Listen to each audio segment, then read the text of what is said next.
1절로부터 2절까지 우리 찾으신 줄 믿고 우리 같이 함께 한 목소리로 합독하여 읽겠습니다. 여호와는 나의 목자시니 내게 부족함이 없으리로다. 그가 나를 푸른 풀밭에 누이시며 쉴만한 물가로 인도하시는도다. 아멘. 오늘 이 시간에 우리가 함께 하나님은 우리의 공급자이십니다. 이와 같은 제목으로 함께 하나님의 말씀의 은혜를 나누도록 하겠습니다. 우리가 지난주에 하나님의 자녀가 되는 그런 거듭남에 관해서 우리가 함께 말씀을 나눴습니다. 그러므로 하나님께서 우리의 아버지가 되신다라고 우리가 지난주에 말씀을 나눴는데, 하나님의 자녀된 거듭난 하나님의 자녀라면 하나님이 또한 우리의 공급자이심을 우리가 반드시 알아야 한다는 것이죠. 하나님이 우리의 삶의 공급자시다. 그런데 많은 이들이, 많은 믿는다라고 하는 그리스도인들이 하나님이 우리의 삶의 공급자 되심을 경험하지 못하고 또한 하나님의 은혜를 누리지 못한 채 살아가는 이들이 너무나도 많다는 사실이죠.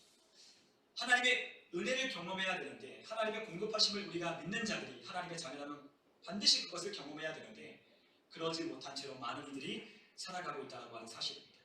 그래서 우리의 공급자이시는 하나님이 아닌 정부의 정책이나 아니면 어떤 기관의 방향이나 아니면 어떤 경제적인 뉴스 아니면 세계 경제적인 어떤 상황들을 더 예의주시하고 그것을 바라본다는 것이죠. 왜냐하면 그것을 통하여 우리의 공급을 결정하고 또한 그러한 것들을 영향을 통해서 우리의 공급망과 또한 우리에게 들어오는 어떤 재정적인 문제와 그러한 것들을 영향을 받는다고 생각하기 때문에 우리는 그것에 더 신경을 쓰고 우리의 생각과 마음을 그곳에 둔다라고 하는 것입니다. 그러나 사실 우리가 생각하는 정부의 어떤 정책이나 기관이나 세계의 어떤 뉴스나 모든 것들은 다 우리의 어떤 필요를 채워주거나 우리의 부족함을 만족시켜주기 위하여 만들어진 조직은 아니라고 하는 사실. 정부도 어떤 기관도 우리가 생각하는 그 어떤 것도 우리의 부족함이나 우리의 어떤 것을 채워주기 위하여 존재하는 기관이 아니라는 사실이죠. 그런데도 우리는 그것을 통하여 우리의 부족한 것을 채우려고 한다고 하는 사실입니다. 그것을 통하여 우리의 공급망을 해결하려고 한다는 것이죠. 그러나 우리가 하나님을 믿는 하나님의 자녀라면, 하나님의 자녀는 반드시 우리의 공급은 하나님께로부터 온다는 사실을 우리가 믿고 그것을 신뢰해야 하는 것입니다. 아멘. 우리는 그렇기 때문에 우리의 세계적인 어떤 경제 상황이나 또한 정부의 정책이나 그런 것들과는 우리는 전혀 상관이 없다는 것을 인정해야 됩니다. 우리가 하나님을 믿지 않는다면 그것은 우리에게 엄청난 타격을 주고 엄청난 우리의 삶에 영향을 줄 거예요. 그러나 우리가 하나님을 믿고 하나님이 우리의 공급하시는 아버지가 계신다면, 그분으로부터 우리는 좋은 것을 공급받는 그러한 공급자이심을 우리가 믿는다면 우리는 더 이상 우리가 눈에 보여지고 우리의 귀에 들려지는 이러한 소식이나 뉴스나 이런 것들에 우리는 영향을 받지 않는다라고 우리는 고백할 수 있어야 돼요. 왜냐하면 우리의 공급하시는 분은 하나님이시기 때문입니다. 그러므로 우리가 하나님을 우리의 삶의 공급자이심을 인정하며 살아갈 때에, 그리고 그것을 신뢰할 때에 하나님은 오늘 말씀하신 대로 우리의 삶의 공급자가 되어주십니다. 오늘 우리가 함께 말씀을 읽었지만 이 말씀은 10편 23편에 있는 말씀은 다윗의 시라고 그렇게 기록되어 있어요. 여러분, 다윗은 어떤 사람이었죠? 다윗은 이스라엘의 왕이기 전에 그는 목자였습니다. 그는 목자로서 양을 치는 목동이었어요. 그 목동인 이 다윗이 하나님께 대하여 이렇게 고백하는 거예요. 당신이 나의 목자시고 나는 그분의 양입니다라고 고백하며 이 시를 지었습니다. 그런데 하나님을 어떻게 고백하냐면, 하나님은 나의 목자가 되신다라고 다윗은 고백하고 있는 거예요. 여러분, 목자가 어떤 일을 하죠? 여러분, 오늘날로 우리가 말하면 목자는 거의 3D 직업입니다. 아무도 원치 않는 직업이 바로 목자였어요. 목자는 별로 쉬지도 못하고요. 그리고 밤 늦게까지 양떼를 돌보느라 아주 피곤한 그러한 직업이었습니다. 게다가 저녁에는요, 그 무서운 사나운 일이나 아니면 그러한 늑대나 아니면 그러한 사나운 들짐승으로부터 그 양떼를 보호하기 위해서 그 밤낮 못잔 채로 지켜 서 있는 자가 바로 목동이었습니다. 그렇기 때문에 돈 있는 사람은 양떼를 사고요, 돈이 없는 사람은 어떻게 하죠? 양떼를 치는 목자가 되는 거예요. 그러니까 우리가 예수님 당시에 예수님 탄생 기사를 우리가 함께 보면 양떼를 지키는 목동이 어떻게 하고 있었죠? 밤에 별이 떠서 예수님이 탄생한 곳을 비추는 곳에 목자가 제일 먼저 발견한 것이 바로 그러한 이유예요. 목자는 그 가운데서도 가장 비천한 직업 중에 하나였고, 그리고 가장 별 볼 일 없는 사람들이 하는 일이었습니다. 그런데 그 목자가 반드시 필요한 존재가 있어요. 누구냐면 바로 양은 목자가 반드시 필요합니다. 우리가 다들 잘 알고 있다시피 양은 별로 힘이 없어요. 그리고 빠르게 뛸 수 있는 다리도 없고요. 그리고 눈도 시력도 좋지 않고, 그리고 아주 날카로운 그런 힘도 없는, 발톱도 없는 그와 같은 약한 존재가 바로 양입니다. 근데 그 양을 그냥 밖에다가 풀어놓으면 너무나도 들짐승에게 먹히기 쉬운 그러한 사냥감이 되는 거예요. 그 다른 짐승들은 얼마나 빨리 달립니까? 그리고 싸울 만한 어떤 힘도 있죠. 기린, 여러분 보셨습니까? 그 세렝게티 초원에 다니는 기린, 별로 사자 안 무서워합니다. 왜냐면 뒷발질 한번 치면요, 사자가 나가 떨어지기 때문에 기린 한 마리를 사자 여러 대가 와서 둘러싸면 모를지라도 그냥 한 마리 기린을 당해낼 수가 없어요. 그리고 얼룩말 같은 거나 아니면 임팔라 같은 그런 동물들은 빠르게 뛸 수 있잖아요. 지구력이 있으니까 막 뛰어가면 사자가 전속력을 내더라도 어느 순간 가다 보면 지쳐서 제풀에 지쳐서 쫓아가지 않아요. 그런데 양은 여러분 아프리카에 있나요? 없나요? 아프리카가 없어요. 왜냐하면 아프리카에 두면 다 죽기 때문에, 다 먹어 잡히기 아주 딱 좋은 짐승이 바로 양이기 때문에 사람의 도움이 꼭 필요한 존재가 바로 양인 거예요. 그렇기 때문에 양은 반드시 목자가 필요합니다. 그런데 그 목자가 양을 돌볼 때에 그 양은 어떠한 상태에 이르게 되냐면 부족함이 없다라고 하는 그 상태에 이르게 된다는 거예요. 왜냐하면 2절에 있는 말씀처럼 그가 나를 푸른 풀밭에 누이시고 쉴만한 물가로 인도하시기 때문에 아무것도 부족하지 않은 거예요. 여러분, 양을 위해서 목자는 아주 신선한 풀이 자라는 곳으로 양을 인도해요. 양떼를 인도해 갑니다. 이곳에 푸른 초장이 있다면 이곳에서 먹이고, 그곳에 푸른 풀을 다 뜯어 먹으면 또다시 아주 신선하게 푸릇푸릇하게 자라는 그 초장으로 인도하는 거예요. 그런데 이 푸른 초장이라고 하는 이 원어를 시골 열어보니까 어떤 초장이냐면 아주 연한 순이 자라는 그와 같은 풀밭을 의미하고 있어요. 그러니까 아주 신선한 풀이죠. 아주 연한 순이 돋아나고 아주 양들이 먹을 때 아주 부드럽게 먹을 수 있는, 섭취할 수 있는 영양가 많은 그러한 새싹과 어린 쌀이 나는 그와 같은 것을 푸른 초장이라고 이야기를 하는 거예요. 그러니까 하나님께서 우리에게 주실 때 뭘 주시는 겁니까? 그냥 대충 우리에게 먹이시는 것이 아니라 가장 연하고 좋은 것들을 하나님께서 그 양에게 목자가 인도하는 것처럼 하나님도 우리를 그렇게 인도하신다는 거예요. 아멘. 그리고 또한 쉴만한 물가라고 말씀하셨습니다.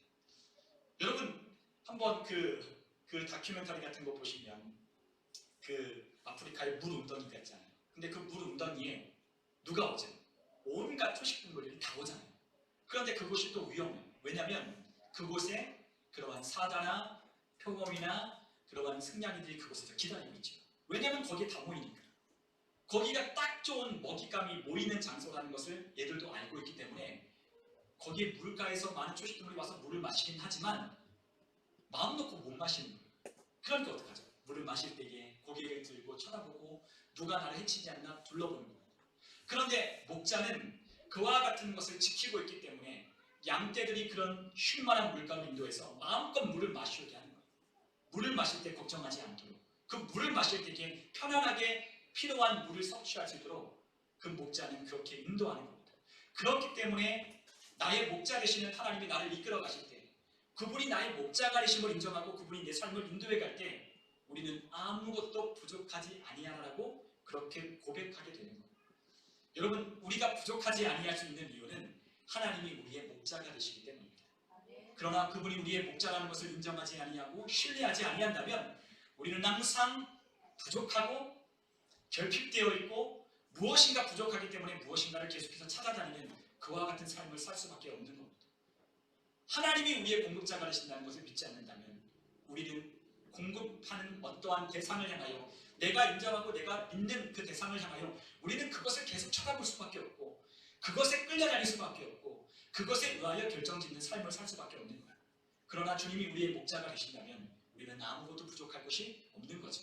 아멘. 오늘 하나님은 우리에게 그렇게 말씀하셨습니다. 하나님은 우리를 위하여 하시는 일이 있다고 말씀하셨어요.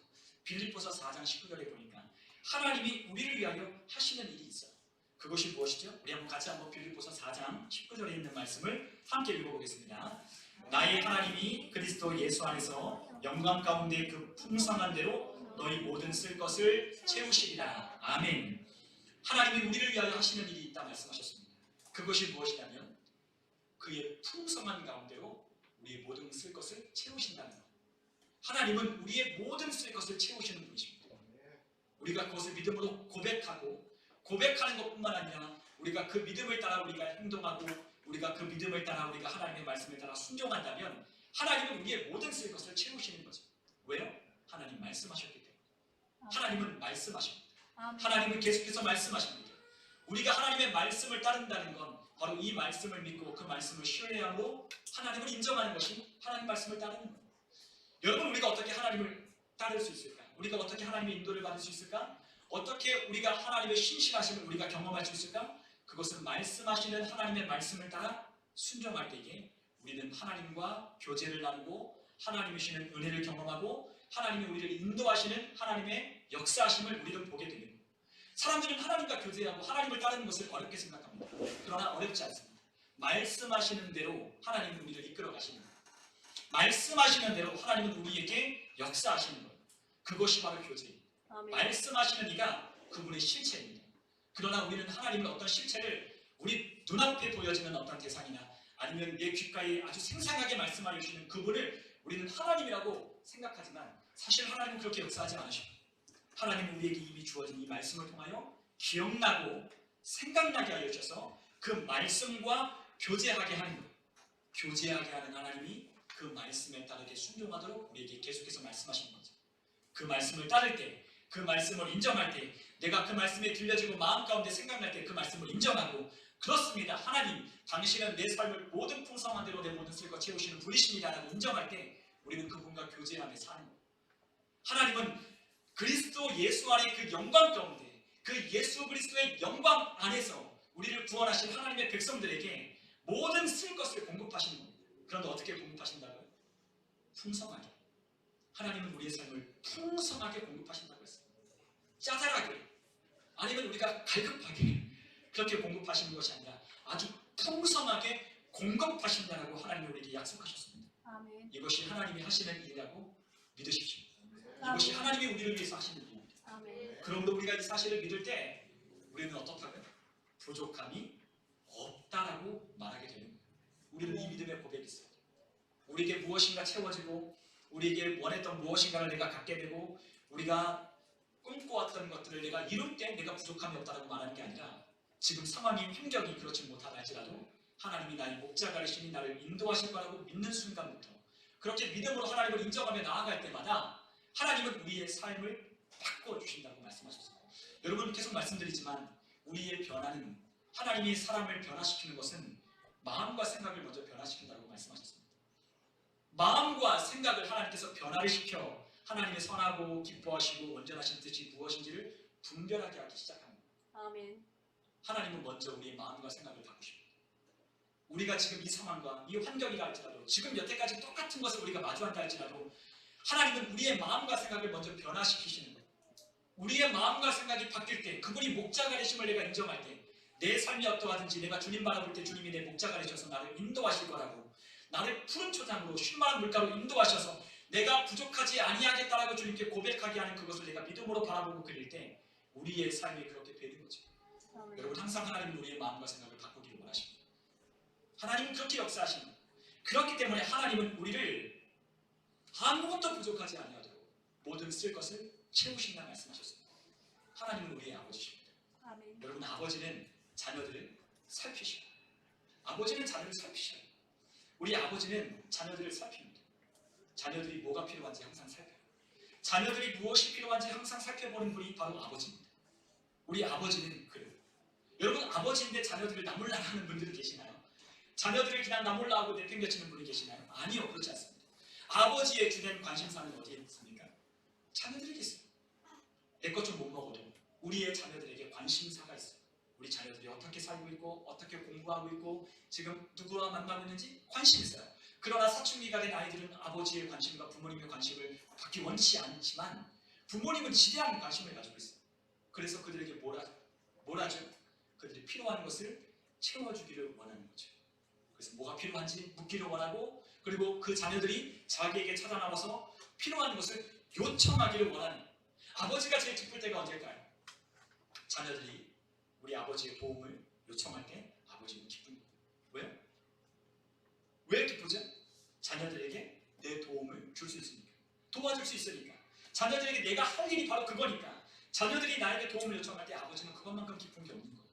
여러분 그렇지 않나요? 자녀들이 너무나 조숙해서 성숙해서 철이 일찍 들어서 부모님에게 아무것도 얘기하지 않는 그러한 자녀가 있다면 답답하죠. 부모님이 그렇게 힘이 있는데도 불구하고 부모님께 도움을 요청하지 않고 자기 힘으로 살아가는 자녀들이 있다면 그것만큼 답답한 게 없는 거예요. 여러분 하나님은 우리가 주님 앞에 나와서 주님께 모든 쓸 것을 하나님이 공급하신다는 것을 믿으며 하나님께 나오기를 원하셔요. 아멘. 그런데 누가 그것을 경험하지 못한다는 거예요. 하나님을 믿지만 하나님이 나의 공급자라는 사실을 인정하지 아니하고 신뢰하지 아니한다면 하나님이 우리의 그러한 공급을 하나님이 우리에게 주실 수 없는 거예요. 하나님은 믿는 자들에게 주시는 거예요. 믿는 자들에게. 우리의 자녀들이 부모님을 믿지 않는 이상, 더 이상 우리 부모님을 신뢰하지 않는 이상 부모님으로부터 얻을 수 없어요. 여러분 그렇지 않나요? 신뢰해야 요청을 하는 거죠. 우리 아빠는 그런 힘이 있어. 우리 아빠는 나에게 줄 용돈 가지고 있어. 우리 아빠에게 내가 뭔가 요청하면 우리 아빠는 내 그것을 들어줄 수 있어라고 생각할 때 아버지께 요청하고 우리 어머니께 요청하는 거예요. 그럴 때 도움을 받는 거죠. 그러나 아무것도 필요하다고 얘기하지 않는 이상 아예 그리고 자녀들에게 뭐가 필요하니라고 물어봐야 될 정도가 된다면 자녀들은 부모님의 찬스를 잘 못 쓰는 거예요. 부모님은 묻기를 원하십니다. 부모님은 묻기를 원해요. 내게 요청하기를 원하는 거예요. 그러면 부모님은 자신이 가지고 있는 힘껏 자녀들을 돕는 거죠. 이것이 바로 부모와 자식 간의 관계입니다.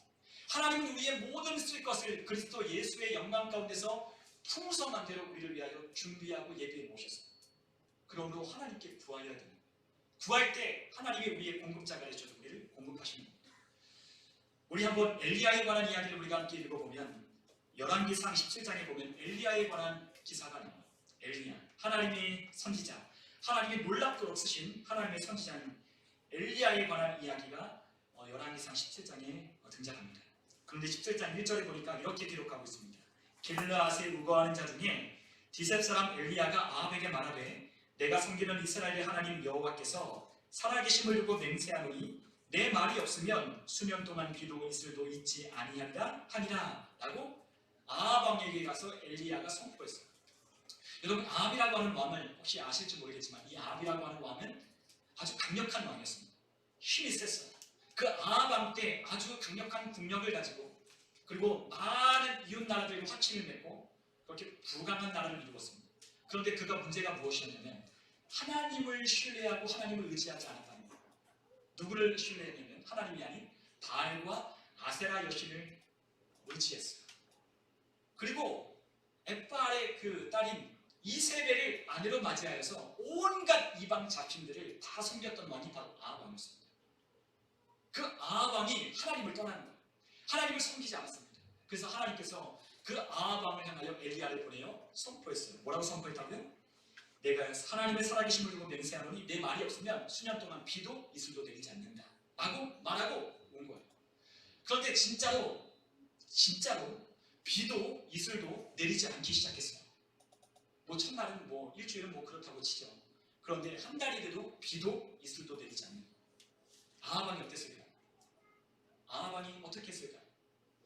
아합 왕이 엘리야를 수소문해서 엘리야를 죽이려 찾기 시작하는 존엄사와 하나님의 선지자라고 하는 엘리야 데려가고 사방에다 고문을 내렸어요. 그런데 하나님께서는 이 아합 왕이 엘리야를 죽이려 한다는 걸 아셨기 때문에 그 엘리야를 미리 피신시켰습니다. 우리 2절에 하나님의 말씀을 같이 한번 2절, 3절, 4절에 있는 말씀을 같이 한번 읽어보겠습니다. 여호와의 말씀이 엘리야에게 임하여 이르시되 너는 여기서 떠나 동쪽으로 가서 요단 앞 그 시내가에 숨고 그 시냇물을 마시라. 내가 까마귀들에게 명령하여 거기서 너를 먹이게 하리라. 아멘. 자, 하나님께서 미리 아합의 위협을 하나님께서 피하도록 엘리야에게 말씀하셨습니다. 하나님의 말씀이 엘리야에게 임하였습니다. 그런데 그 하나님께서 엘리야에게 무엇이라고 말씀하냐면 너는 여기서 떠나, 빨리 떠나 동쪽으로 가서 요단 앞 그 시내가에 숨어 있으라 라고 말씀하셨어요. 그런데 그곳에서 어떻게 하시겠다? 내가 까마귀들을 통해서 먹고 마시게 하겠다라고 하나님께서 말씀하셨습니다. 여러분, 하나님은 아합의 위협, 아합의 그 엘리야를 죽이려고 하는 그 기세 등등한 사기 등등한 그와 같은 것을 미리 아셨어요. 그렇기 때문에 하나님은 엘리야를 피신시키셨습니다. 그런데 당장 뭐 먹을 것이 있나요? 아무것도 없죠. 그러나 하나님께서는 그에게 약속하셨어요. 내가 까마귀들을 통해서 너에게 먹을 것을 날라다 주겠다. 걱정하지 마라. 너는 빨리 요단 앞 그리시네가라고 하는 그곳에 가서 숨어 있어라 라고 하나님께서 말씀하시는 거예요. 여러분들 만약 엘리야가 하나님의 말씀을 들었는데 가지 않았다면, 하나님의 말씀을 듣고 움직이지 않았다면 어떤 일이 일어났을까요? 그는 아합 왕에게 사로잡혀 죽임을 당했을 거예요. 그러나 이 엘리야는 하나님의 말씀을 듣고 어떻게 했다고요? 요단 앞 그리시네가로 갔다는 거예요. 말씀을 듣자마자 행동하여 움직였습니다. 말씀을 듣자마자 움직였어요. 여러분 만약에 하나님께서 오늘 당장 우리에게 말씀하실 겁니다. 우리에게 뭐라고 말씀한다, 이렇게 말씀한다고 한번 생각해 보십시오. 야, 너 빨리 도망가서 어디 숨어 있어라. 야, 오늘 문제가 있을 것이면 너 도망가서 숨어 있어라. 그런데 내가 까마귀들을 통해서 너에게 먹을 것과 고기를 갖다 주겠다 라고 말하면 여러분 어떻게 생각하실 겁니까? 내가 뭔가 잘못 들었나? 내가 뭔가 헛것을 들었나? 여러분 그렇게 생각하지 않겠습니까? 아니 하나님 말이 됩니까? 하나님 까마귀를 통해서 빵하고 고기를 준다는 게 말이 됩니까? 하나님 그 까마귀를 주셔서 내가 그 까마귀를 스푼에다 구워가지고 먹으면 모를까? 그 까마귀들이 빵을 가져가지고 까마귀들이 고기를 가져가는 게 말이 됩니까? 라고 했다면 엘리야는 움직이지 않았어요. 그러나 엘리야는 하나님의 말씀하시는 대로 그분이 하신다는 것을 믿고 이미 하나님이 어떠한 분이신지 알았기 때문에 하나님의 말씀이 들리자마자 지체하지 아니하고 그리 시냇가에 숨었습니다. 그럴 때 하나님께서 어떻게 하셨느냐? 그에게 아침에 또 떡과 고기를 가져다주고 저녁에도 까마귀들을 통하여 떡과 고기를 가져와 그곳에서 먹고 시냇물을 또한 마셨다고 했어요. 아직 그곳에는 시냇물이 마르지 않았어요. 수년 동안 비와 이슬이 내리지 않을 거라고 하나님 말씀하셨지만 아직 그때까지는 그곳 그리 시냇가는 아직 샘이 마르지 않았습니다. 그래서 그곳에서 까마귀가 가져다준 떡을 먹고 그곳에서 고기를 먹고 그 시냇가에 흐르는 물을 마시며 그곳에서 버티고 있었던 거예요. 여러분 하나님은 엘리야를 이렇게 먹이시고 그를 공급하셨어요. 엘리야가 걱정이 있었을까요? 걱정이 없었죠. 걱정이 없어요. 하나님께서 하시니까. 그런데 이제 곧 비도 이슬도 이제 내리지 않기 시작하니까 그 그리 시냇가도 메마르기 시작한 거예요. 여러분 사람이 사는데 꼭 필요한 것이 있잖아요. 물도 필요하고 양식도 필요하죠. 근데 양식은 공급해 주신다고 했는데 물이 말랐어요. 그런데 하나님께서 이 그리 시냇가가 마를 때 하나님께서 어떻게 하셨냐면 또다시 그에게 임하여 말씀하셨다는 거예요. 우리 한번 8절 9절에 있는 말씀을 한번 같이 한번 열왕기상 17장 8절 9절에 있는 말씀을 한번 같이 한번 읽어보겠습니다. 여호와의 말씀이 엘리야에게 임하여 이르시되 너는 일어나 시돈에 속한 사르밧으로 가서 거기 머물라. 내가 그곳 과부에게 명령하여 내게 음식을 주게 하였느니라. 아멘. 하나님의 말씀이 또 임하였습니다. 그래서 엘리야에게 이렇게 말씀하셨어요. 너는 일어나 시돈에 속한 사르밧에 있는 과부를 만나라. 그곳에 머물라. 그곳에서 내가 과부에게 명령할 테니 너를 음식을 주게 하리라 라고 하나님께서 말씀하십니다. 여러분 또 어떻게 했을까요? 엘리야는 하나님의 말씀을 듣자마자 또 움직여갔어요. 어디로요? 시돈 땅에 있는 사르밧이라고 하는 동네에 들어가 그 과부를 만나기 시작합니다. 여러분 하나님께서는 이렇게 우리에게 역사하십니다. 하나님은 모든 것을 다 아신다고 했어요. 경제적인 상황이나 어떠한 일이 일어나는 것이나 그리고 우리의 모든 상황과 우리의 환경과 우리의 능력과 우리의 제한적인 것들이 무엇인지를 하나님은 다 알고 계십니다.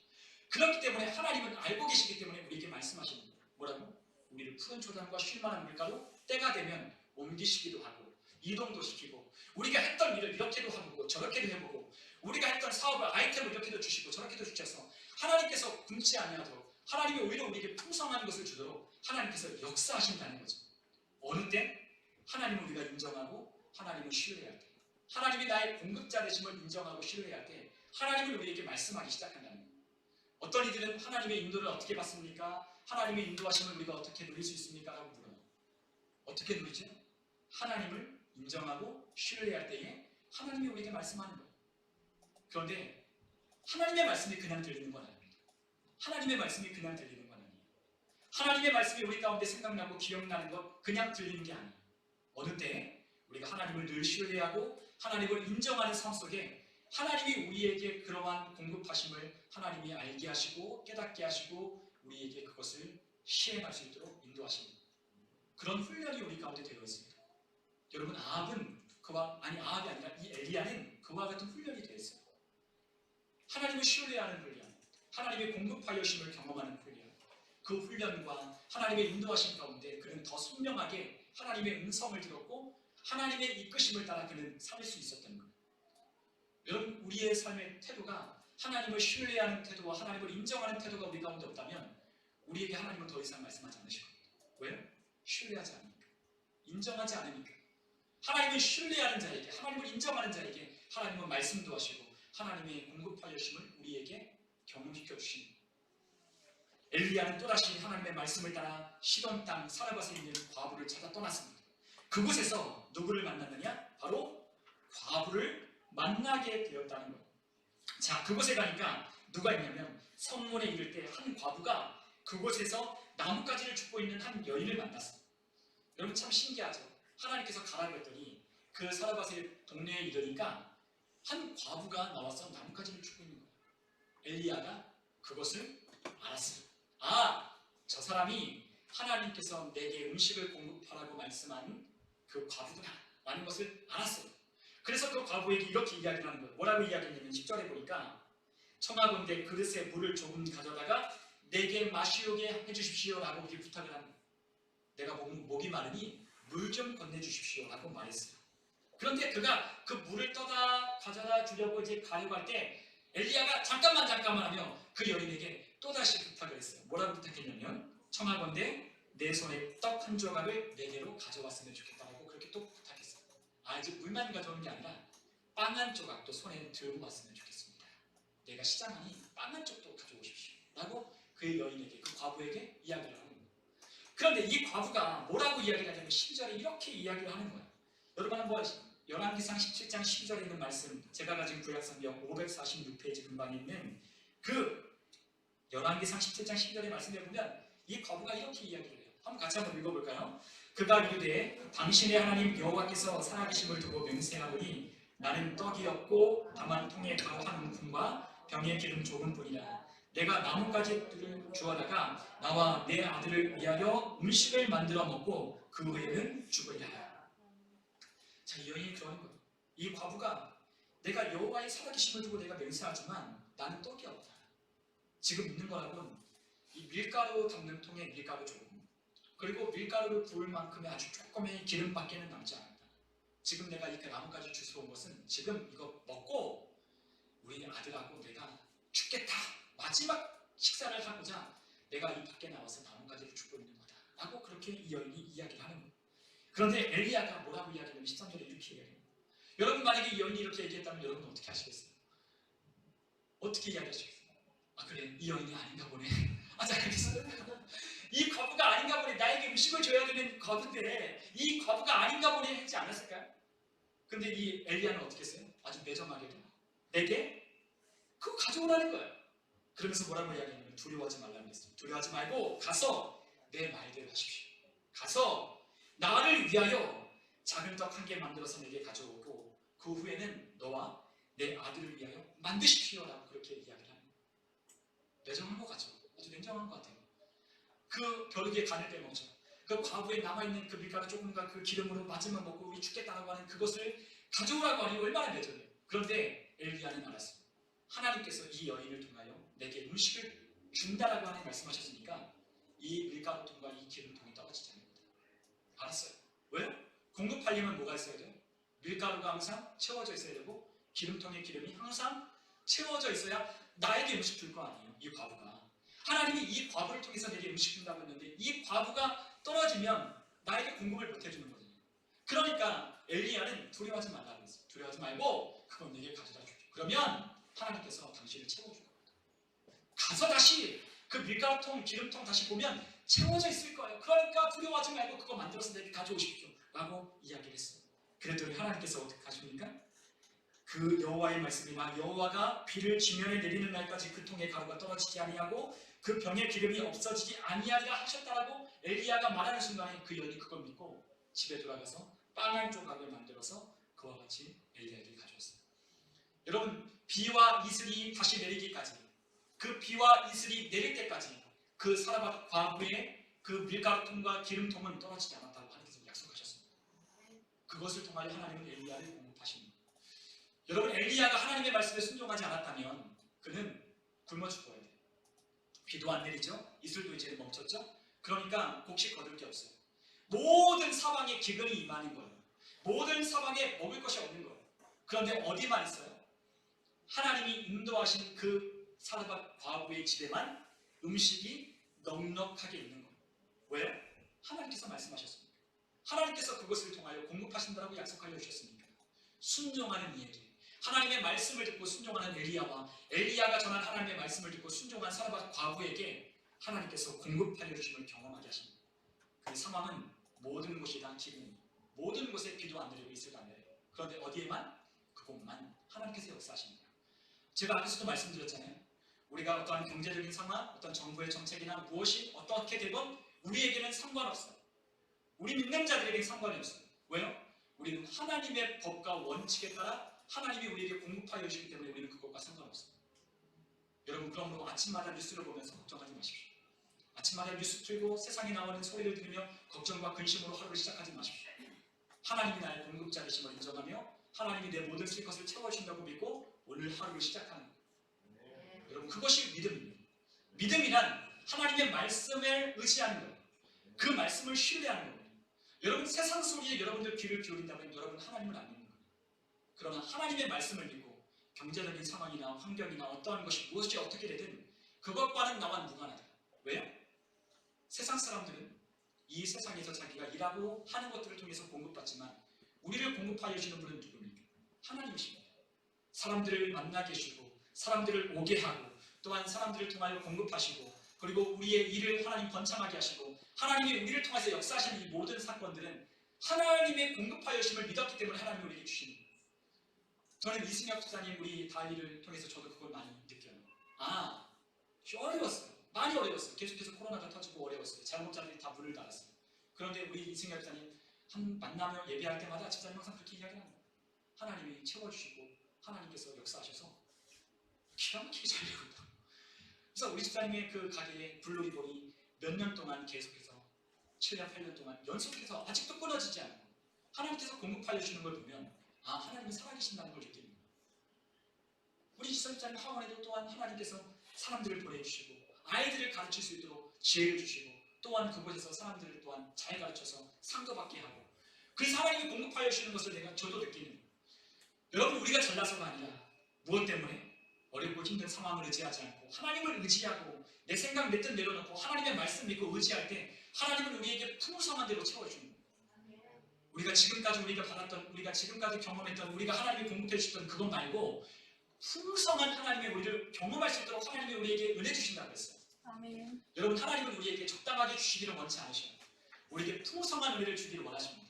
하나님은 그것을 경험하도록 하나님은 역사하셔요. 왜요? 나만이 아니라 나를 통하여 하나님의 축복의 통로로 흘려보내시기를 원하시기 때문에 하나님이 우리에게 풍성한 것을 주기를 원하시는 거예요.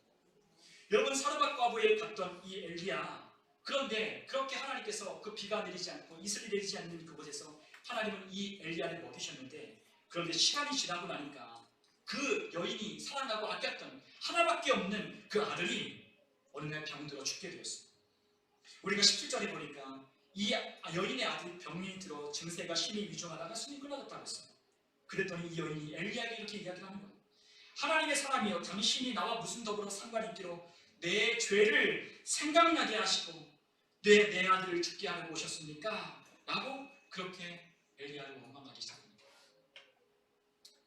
어떻게 내게 오셔서 내 죄들을 생각나게 하시고 내 비참한 상황 가운데서 내 아들까지 죽게 하셨습니까? 도대체 왜 나를 이렇게 힘들게 하십니까? 라고 그렇게 이야기합니다. 지금까지 하나님의 은혜로 사르밧 과부를 먹이셨는데 어느 순간 또 아들이 죽고 나니까 원망하기 시작하는 거예요. 그런데 이 엘리야가 뭐라고 이야기를 하냐면 그 아이를 달라 그러는 거예요. 그리고 엘리야 역시 하나님을 원망했어요. 하나님, 왜 이 재앙을 내리십니까? 하고 말하는 거예요. 근데 여러분 기억하십시오. 하나님은 우리에게 재앙을 내리시는 분이 아닙니다. 하나님은 절대로 우리에게 재앙을 내리시는 분이 아니에요. 아직 하나님에 관한 온전한 지식이 하나님의 계시의 말씀이 아직 없었기 때문에 우리에게 드러나는 표면적인 상황을 보고 재앙을 내리셨다고 엘리야는 말했지만 하나님은 우리에게 재앙을 내리시는 분이 아닌 거예요. 아멘. 엘리야는 그 아들을 달라고 했습니다. 그리고 다시 하나님을 원망했지만 다시 그 아들을 옥상에 그 다락으로 올라가 그 아들을 누워놓고 그 아들 위에 자기의 몸을 엎어 2번, 3번 엎고 난 뒤에 하나님께 기도했어요. 뭐라고 기도했냐면 원하건대 하나님 이 아이의 혼을 그의 몸으로 돌아오게 하옵소서라고 하나님께 기도했더니 그 아이에게 혼이 돌아와 그 아이가 깨어납니다. 그 아이가 다시 살아났다 했습니다. 그럴 때 하나님께서 그 여인 사라밧 과부에게 어떻게 고백하게 하시냐면 이렇게 고백하게 하는 거예요. 24절, 17장 24절 마지막 말씀인데요. 24절에 있는 말씀 같이 한번 읽어보겠습니다.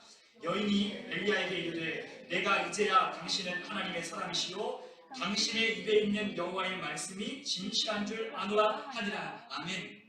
아멘. 아직까지 이 여인에게 믿음이 없는 거예요. 아직 이 여인에게 아직까지 온전한 믿음이 그 여인에게는 없었어요. 하나님이 주신 은혜가 우연으로 생각했어요. 그러나 그 여인에겐 하나님이 주신 은혜가 분명히 무엇인지를 하나님은 더 알기를 원하시는 거예요. 그래서 하나님은 이 사건과 이 역사 가운데 이 여인의 믿음을 성장하게 하고 이 여인의 믿음을 하나님 앞에 고백하게 하고 하나님을 의지할 수 있도록 하나님께서 역사하여 주신 거예요. 상황과 환경이 어렵지만 하나님은 그것을 다시 믿음으로 일으켜서 그 여인을 단단하게 하고 강하게 하고 그리고 이제는 곧 그의 밀가루통이 떨어지고 그의 기름병이 떨어지는 다시 하나님이 비를 내리시고 이슬을 내리는 그때가 되면 이 여인은 어떤 믿음으로 살아가야 됩니까? 이제는 그것이 더 이상 공급받지 않는데 그러면 믿음이 있어야 됩니다. 하나님을 향한 믿음이 있어야 됩니다.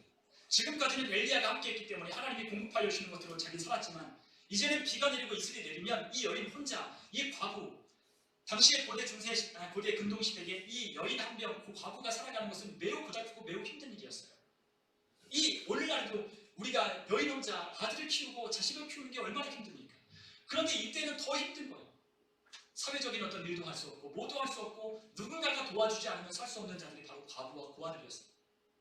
그런데 그 여인을 하나님께서 어떻게 하시려고? 믿음을 주시려고 그 여인에게 일으키신 거예요.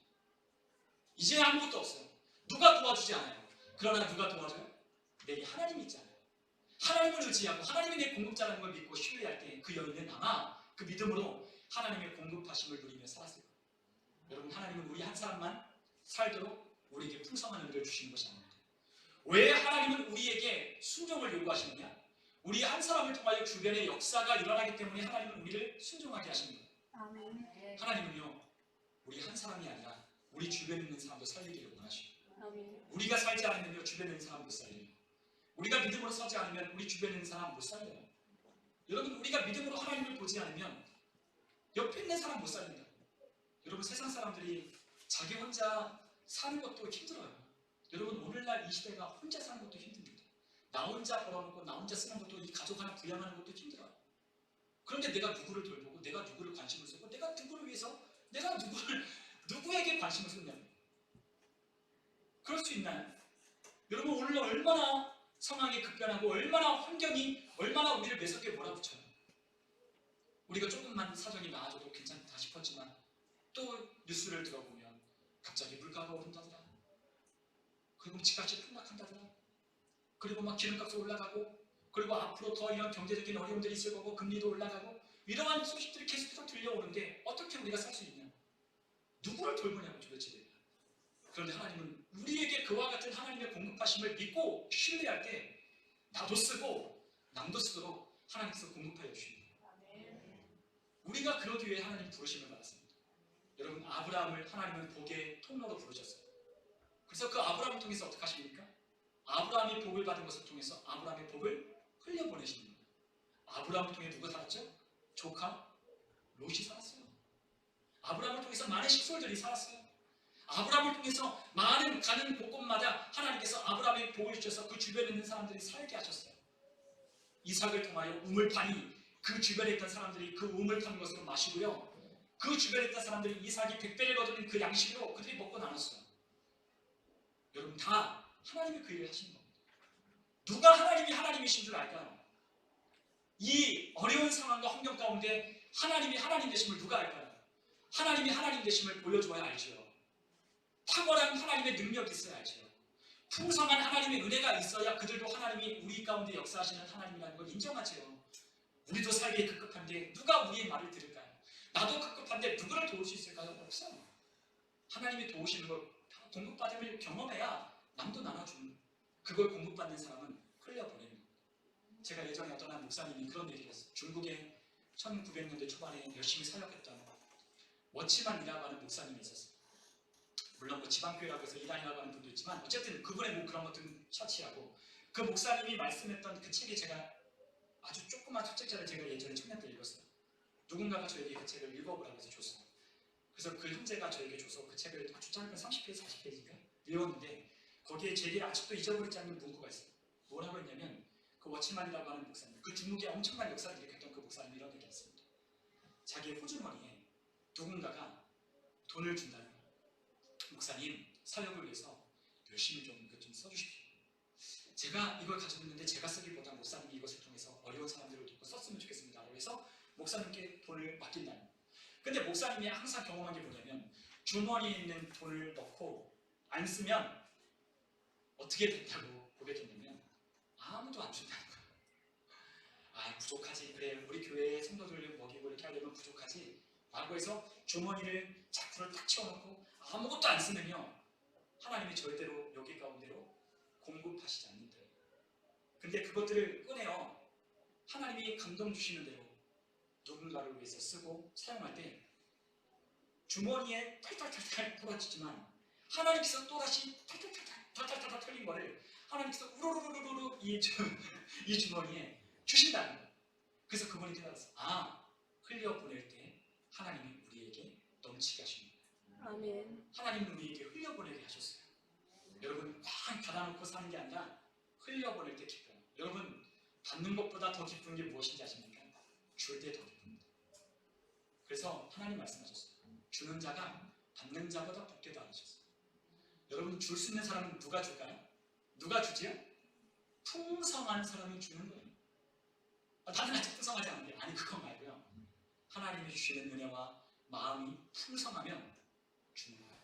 아멘. 사람도 주고 섬김도 주고 뭐 비싼 거 주지 못해도 저 사람 생각나면 아 오늘 저 사람 손이 내가 봤는데 손이 트있네? 올리브영 가서 아주 강력한 그 보습크림 하나 사가지고 또 저 사람이 뭔가 부족하니 그러면 또 생각나서 그 사람에게 또 선물도 하나 해주고 그러면 너무 기쁜 거예요. 여러분 제가 자주 그런 얘기를 하는데 여러분 물론 좀 이런 얘기해서 좀 그럴지 모르지만 제가 예전에 좋아했던 연예인이 있었어요. 제가 박지훈이라고 하는 연예인을 제가 좋아했거든요. 근데 성인 씨 갈 때 말고 근데 난 사랑에 빠져줘라고 하는 그 노래를 부른 걸 제가 너무 좋아했어요. 근데 거기에 뭐라고 하냐면 자기가 이상하대요. 사랑에 빠졌더니 이상하대요. 왜요? 노래 혹시 아시는데도 모른 척 하시는 건가요? 갈 때 지나갈 때 길을 갈 때 이게 창가에 쇼윈도에 걸려있는 남자 멋진 옷을 보면 그게 생각나요. 예전에는 자기밖에 몰라요. 자기 핸드백 사고 자기 옷 사고 자기 그러는데 어느 순간 사랑에 빠지니까 어떻게 해요? 저 사람이 이거 입었으면 좋겠다.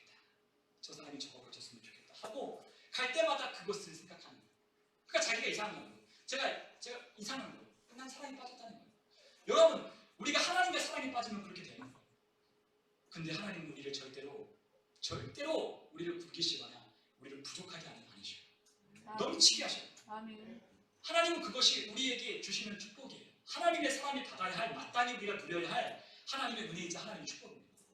왜 풍성하게 해주신다고 했는데 왜 풍성함을 못 누려요? 어떤 특별한 사람만? 아니요. 믿고 따르고 순종하는 사람. 엘리야처럼 가라 할 때 가는 사람, 가라 할 때 또 가는 사람, 하나님께서 명령할 때 움직이고 순종하는 사람에게 하나님은 공급하시는 거예요. 써고 또 써도 하나님은 주시는 거예요. 주시는 거예요. 그래서 쓰는 거예요. 마음껏 쓰는 거예요.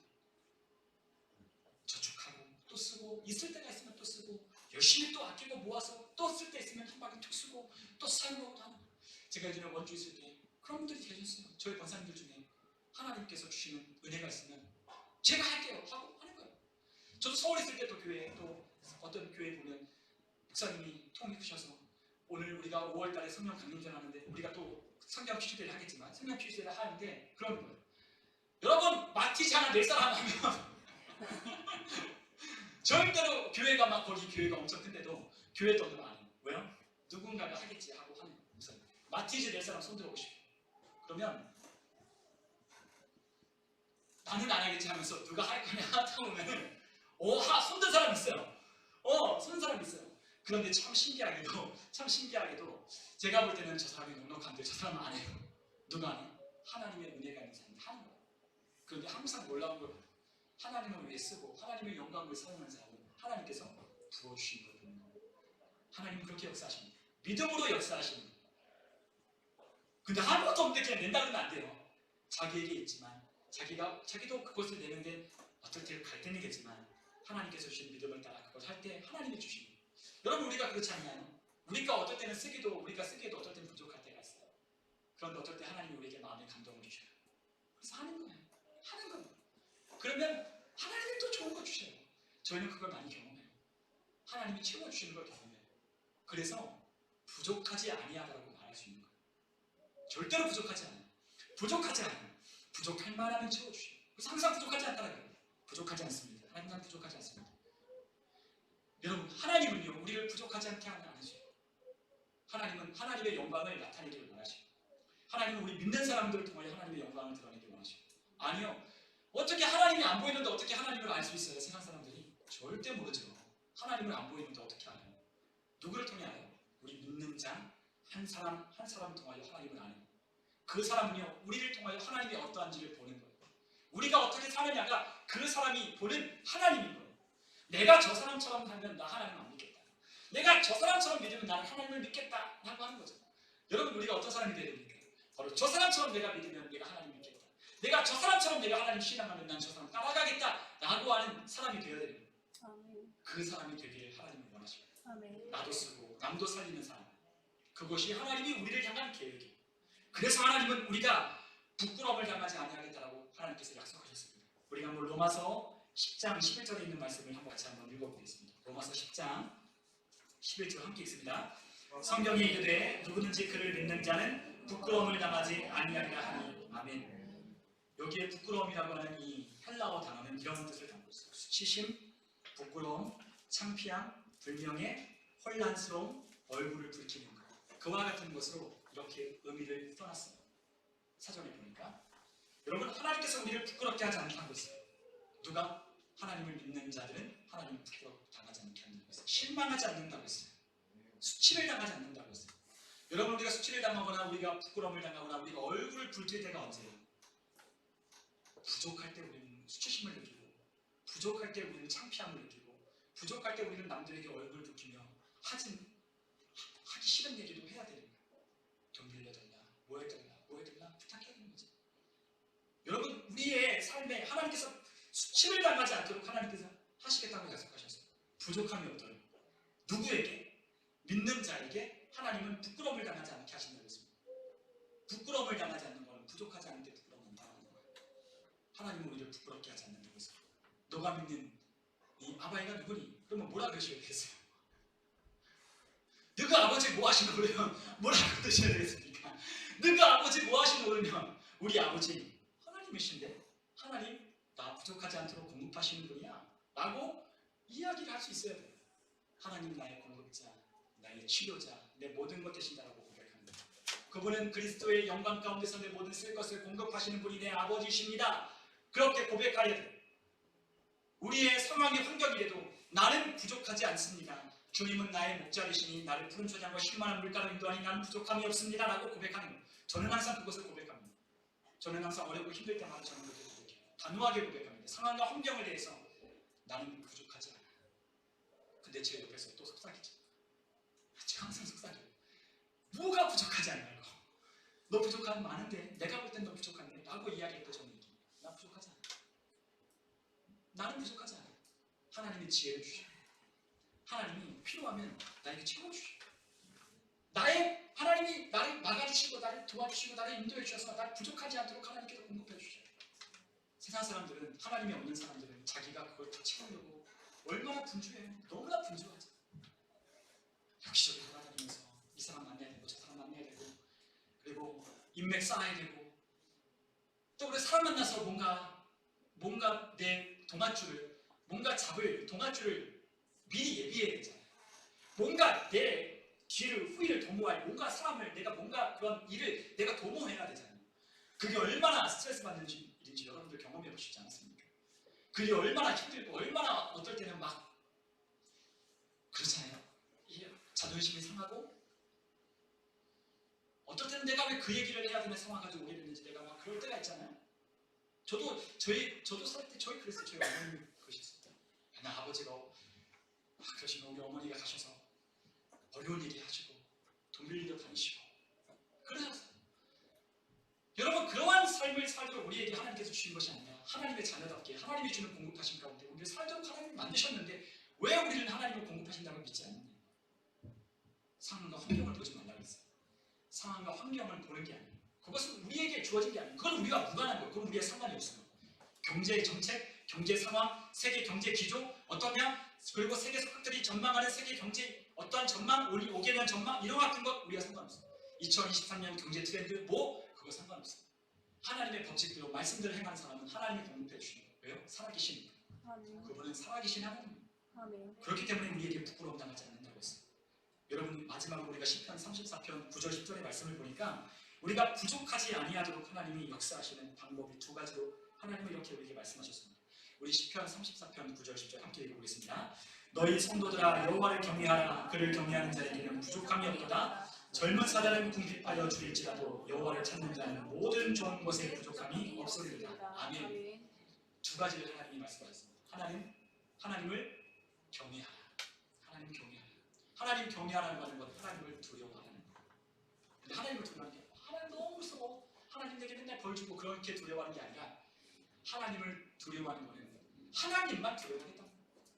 하나님이 가장 강력하시고 하나님이 가장 힘세시고 그분과 같은 분이 없다는 걸 인정하는 게 두려워하는 거예요. 나는 그분의 눈치만 본다.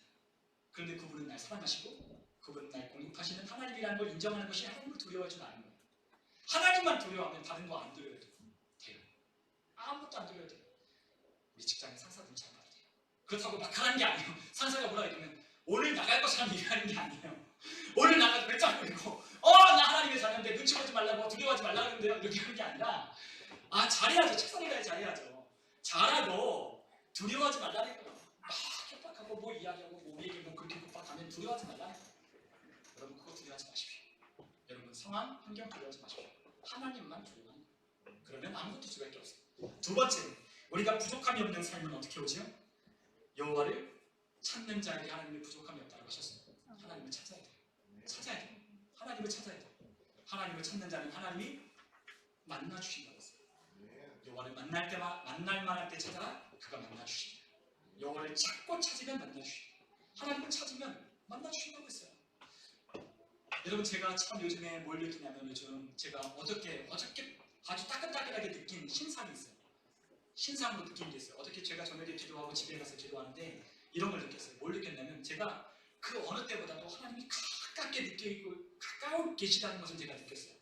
제가 그걸 가장 강력하게 느꼈던 때가 제가 중학교 3학년 때 기도하는 것에서 제가 방언 기도 받고 제가 하나님을 뜨겁게 만나고 인생 한번 바뀌었을 때 제가 뜨겁게 느꼈거든요. 그래서 그때는 막 걸어가면서도 막 기도하고요. 하나님 계신 거 알아요? 하나님 제가 이렇게 얘기하는데 다 그쪽에 계시죠? 하면서 막 기도하고 막 샤워할 때도 막 방언으로 막 기도하니까 저희 어머니가 막 듣고 계시다가 얘가 미쳤네 막 딴 소리 하는 거에서 나오자마자 너 어디 막 이상하냐 그랬거든요. 근데 그때는 막 그랬어요.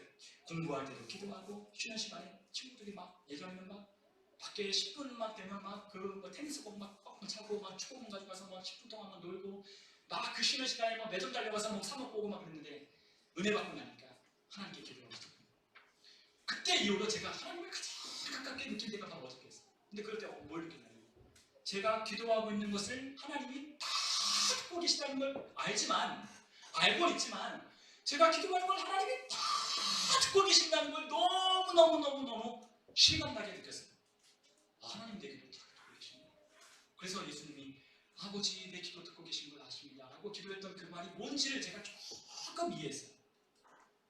여러분 우리가 하나님을 느낄 때 항상 우리가 우리 예전에 있는 경험 얘기하면 재미없거든요.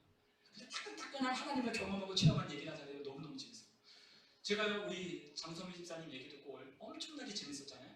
그리고 우리 박민아 장님이 신방 갔을 때 얘기 들으니까 너무너무 재밌어요. 왜요? 따끈따끈하게 우리 주님 만나고 그 주님과의 그 교제 가운데 그래도 앞으로 향하여 나아가려고 하는 그 믿음 가운데 느끼고 또한 경험했던 것들을 비록 그래도 우리가 한 걸음 한 걸음 더디지만 가는 것을 우리가 느끼고 그런 것들을 들을 때마다 너무너무 기쁜 거예요. 우리 김선영 사님이 기도하시고 그 기도 가운데 응답받고 또 그런 얘기를 들으면 너무너무 기쁜 거예요. 여러분 그렇지 않습니까? 우리가 예전에 있는 얘기 끄집어내가지고 그분이 그냥 알게 해줍니다. 그거는요 따끈따끈하지 않아요. 흥미가 떨어져요. 근데 어느 게 따끈따끈하냐? 하나님을 오늘 만나고 또 내일 만나고 또 만나는 그 사건들 가운데 따끈따끈하게 느끼는 거예요. 아멘. 하나님은요 우리의 모든 것을 아시고 보신다고 했어요. 하나님은요 우리의 반응을 보시고 우리의 태도를 유념해 보셔요. 하나님은요 우리의 상황과 환경이 일어나는 모든 것들을 하나님은 다 보셔요. 우리가 어떻게 하는지, 어떻게 반응하는지, 어떻게 말하는지, 어떠한 생각과 마음을 품는지 그 상황과 마주하는 우리의 생각과 마음을 하나님은 다 보십니다. 여러분 하나님은 훈련을 우리는 어떻게 하시냐면 우리를 끄집어내다가 하나님이 그렇게 너 이제부터 훈련 시작하고 우리를 훈련하시는 게 아니에요. 우리는 지금 다 훈련하고 있어요. 하나님의 성품을 닮아가는 훈련을 우리는 하고 있어요. 그런데 어느 때 훈련하시냐? 우리 남편과 만날 때. 여러분 남편과 얘기할 때 하나님께서 훈련하고 계신 줄 아십니다. 여러분 직장 동료들과 만나서 이야기 나눌 때 하나님이 훈련하고 있는 줄 아십니다. 아멘. 깨달으셨으면 좋겠어요. 아멘. 그곳에서 내가 어떻게 말하고 어떠한 마음을 품고 어떠한 행동을 하는지 하나님이 보시고 계셔요. 그것이 훈련이 된 사람, 그것이 하나님의 성품에 닮아가도록 하나님의 뜻을 따라 하나님을 생각하고 그래 내가 이렇게 쏘아붙이고 이렇게 말해주고 싶지만 똑같이 갚아주고 싶지만 나는 하나님의 사람이야. 하나님 보고 계시지. 그리고 한번 사귀고 주님 때문에 남편 때문이 아니에요. 아내 때문이 아닙니다. 주님 때문에 그래 하다 참고 밥 먹었어요 하고 오늘 뭐 먹고 싶어요? 라고 이야기하고 하는 게 하나님의 훈련의 과정입니다. 하나님 우리가 기도만 하고 있는 것으로 훈련하지 않으십니다. 기도하고 우리의 삶 가운데 행동하고 실천하고 하는 것을 하나님은 훈련의 장이라고 하나님 말씀하셨어요. 아멘. 그것이 하나님이 우리를 사용하시는 방법입니다. 그것이 훈련이 되면 하나님은 점차 우리를 쓰십니다. 더 쓰십니다. 더 하나님이 가까이 말씀하시고 하나님이 우리의 삶을 여시고 환경을 여시고 사람들을 만나게 하시고 더 많은 환경, 사건, 만남을 우리에게 부어주십니다. 그래서 말씀드렸죠. 우리가 하나님을 더 가까이 오면 우리에게 많은 일들이 있을 거라고. 때로는 어려운 일도 있지만 하나님이 더 좋은 일들을 주실 거예요. 왜요? 더 많은 사건이 일어나야 더 많은 일들을 할 줄 아는가요? 더 많은 일이 있어야 더 많은 사람을 만나야 우리의 사업이나 우리 일들이 확장되지 않을까요? 하나님은 그렇게 역사하십니다. 아멘. 그 사람들과 만나는 삶의 연장성 훈련마다 하나님이 우리를 더 크게 쓰시고자 하시는 하나님의 계획이 담겨 있어요. 그런데 어떤 사람은 우리의 환경과 만나는 불평, 원망해요. 하나님 내게 왜 이런 환경을 주셨고 나에게 왜 이런 사람 만나게 주냐고 원망해요. 아니요. 그것이 우리를 훈련하는 하나님이 보시는 훈련이죠. 하나님은 결코 우리 내버려 두지 않으셨어요. 그것을 통하여 넘치도록 부어주시도록 우리를 통하여 역사하십니다. 당신의 환경, 당신의 말, 당신의 상황이 환경을 이기고 상황을 바꿀 겁니다. 오늘 우리가 함께 말씀을 나눴지만 우리 한 가지 있지만 알았으면 좋겠습니다. 하나님이 우리의 모든 공급의 원천이십니다. 하나님이 내 모든 것을 공급하십니다. 아멘. 우리 모든 성도님과 제가 올 한해 하나님이 공급하여 주시는 이 마르지 않는 빨대가 연결해가지고 여러분 그 빨대로 하나님을 내가 이렇게까지 빨아도 되나 막 그런 거 있잖아요. 하나님은요 넘치도록 하나님을 쓰시는 하나님을 마음껏 쓰시는 거 있잖아요. 우리 지난주에 하나님 찬스 쓰라고 하나님 찬스 쓰라고 여러분 하나님과 함께 동행하는 저와 여러분 다 되시기를 주님의 이름으로 축원합니다. 아멘. 함께 이 시간 기도하면 좋겠습니다. 함께 이 시간 기도할 때 하나님 우리가 하나님만이 내 삶의 원천이자 공급자이심을 내가 고백합니다. 하나님 내 삶의 모든 것, 내 삶의 이유, 내 삶의 목적 되시는 하나님을 내가 찬양합니다. 하나님 내가 상황이나 환경을 보지 않고 하나님이 내게 공급하여 주는 공급만이 내게 항상 연결되어 있을 때로 하나님을 두려워할 줄 알고 하나님을 경외하며 하나님을 찾는 자가 되게 달라고 우리 같이 함께 기도하시고 또 함께 우리를 통하여 하나님 축복할 수 있도록 우리를 통하여 많은 사람들에게 축복의 통로로 하나님 내가 쓰임받을 수 있도록 날 사용해달라고 우리 같이 함께 기도했으면 좋겠습니다. 우리 시간 함께 기도할 때 우리 주님의 이름 한번 부르시고 우리 같이 함께 통성으로 기도하겠습니다. 주여!